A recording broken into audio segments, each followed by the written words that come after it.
Hello guys, সবাই কেমন আছো? আশা করি সবাই খুব ভালোই আছো। আজকের ব্লগটা হলো কৌশিকী অমাবস্যার কালী পুজো উপলক্ষে আসছি ননদিনীর বাড়িতে। এখানে সব সাজগোজের জিনিসপত্রগুলো ছড়িয়ে ছিটিয়ে আছে। আমরা রেডি হয়ে নেব বেরোনোর জন্য। এই যে মোটামুটি আমরা রেডি, আমি আমার দুই ননদিনী সবাই রেডি হয়ে গেছি আর রাস্তাতে বেরিয়েও পড়েছি। পুজোর গেটটা খুব সুন্দরভাবে সাজিয়েছে।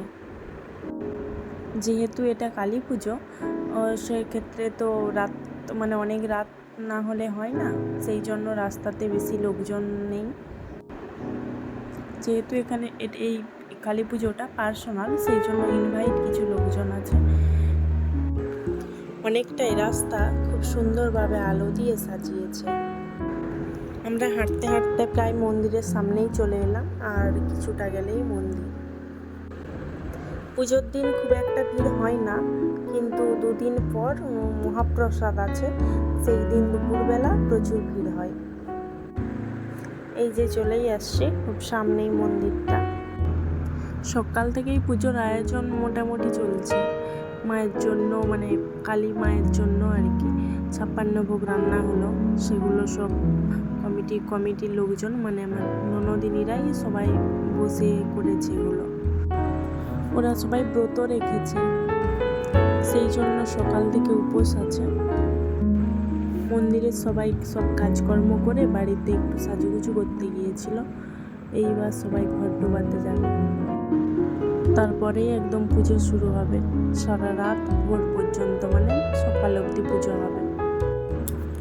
এই যে দেখো, গল্প করতে করতে মন্দিরের সামনে চলেই এসেছি। মন্দিরের সামনে লাইটিংয়ের কাজগুলো খুব সুন্দর করেছে, অসাধারণ। আর আমার ভাগনাবাবু তো এগিয়ে সবার থেকে আগে চলে যাচ্ছে সে একদম। মন্দিরের সামনে কিছু লোকজন বসে আছে। মেয়েরা সব তো সাজগোজে ব্যস্ত, তাই মেয়ে খুব একটা বেশি দেখা যাবে না। এই মন্দিরটা হচ্ছে শিব মন্দির, আর ওই দিকটা হলো কালী মায়ের মন্দির। আজকেরটা পুজো তো, সেই জন্য খুব সুন্দরভাবে সাজিয়েছে। আমরা ভেতরে যাচ্ছি ঠাকুরের দর্শন করতে। আমার ননদিনী এগিয়ে যাচ্ছে। আমি এই প্রথমবার তো, তাই আর কি আমাকে দেখিয়ে নিয়ে যাচ্ছে যে এদিকে ওদিকে। বিয়ের পর এটা আমার ফার্স্ট পুজো। এই যে আমরা ভেতরে একদম চলে আসছি, আর এখানে মায়ের দর্শন পেয়ে গেলাম। এইবার তোমাদের আমি শিব মন্দিরটা দেখিয়ে দিচ্ছি। এখানেও লাইটিংটা দারুণ হয়েছে। এইখানে ফুলের কাজটাও খুব সুন্দর করেছে। এর সাইডে মায়ের প্রসাদ খাওয়া চলছে। এই যে ঘর ডোবাতে যাবে বলে সবাই একদম রেডি।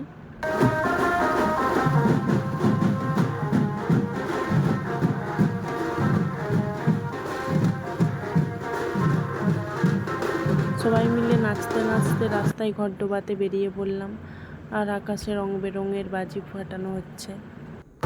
ফিরে এসে মায়ের প্রসাদ খেলাম, খিচুড়ি আর একটা সবজির তরকারি দিয়ে। দারুণ খেতে হয়েছিল। আর শেষে ফটো তুলে বাড়ি চলে এলাম।